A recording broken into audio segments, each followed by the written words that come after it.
You see, our minds have a way. My light just turned off. Damn. Alright, well, the part of the video looked good. Hey guys, Jack Couch Potato here, and today we're going to be talking about training to failure. Is it optimal? Does it work? Should you be doing it? Well, that's what I'm going to be diving into in this video.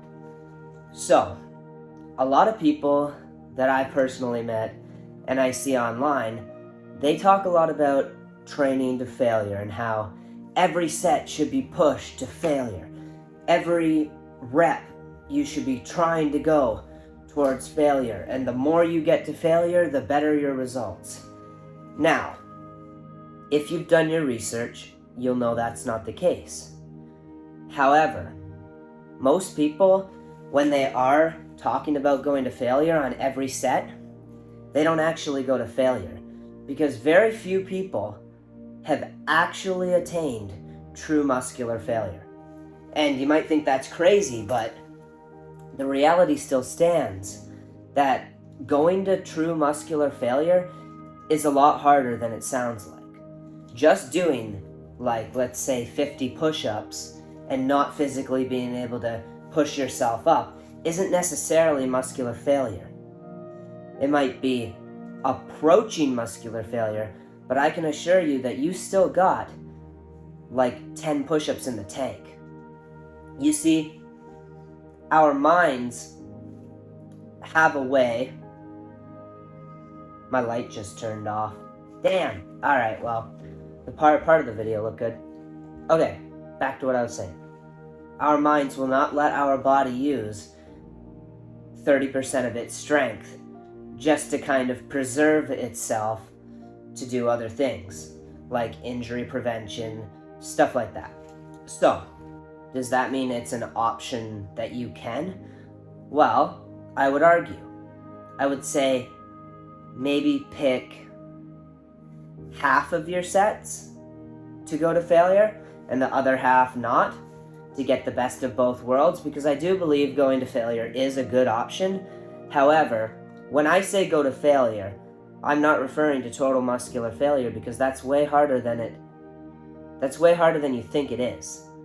Personally, I think going to failure is fine if you do it in moderation.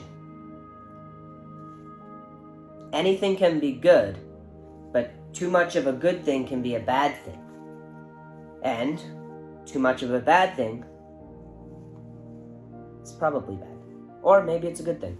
Maybe I don't know, maybe you have like a hard time in the gym and you're doing something that's not really good, and you do it so much that you get hurt, and then you're like, oh, that's actually a good lesson for me, because now I know not to do that, because if I do that, I'm going to get hurt.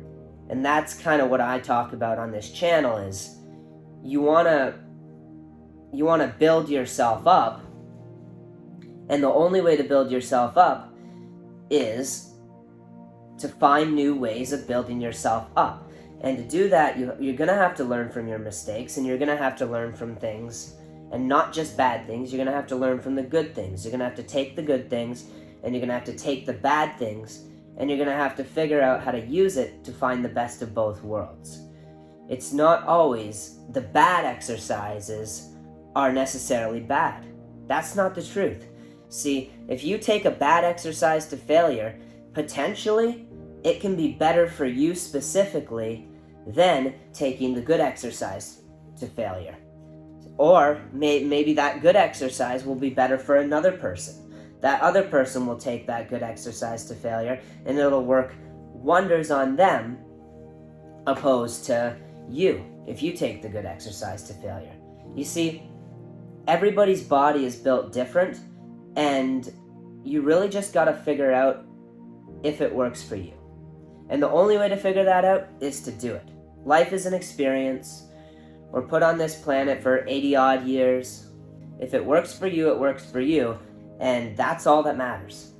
You need to draw the line and figure out where you fit on that scale, right? Going to failure makes you gains, or not going to failure makes you gains. Or maybe going to failure halfway makes you gains, and not going to failure halfway makes you gains. Like, half of your sets to failure, half of your sets not to failure. That may be your best option. That's why I'm saying just experiment with it, right? You gotta just experiment. That's pretty much my message.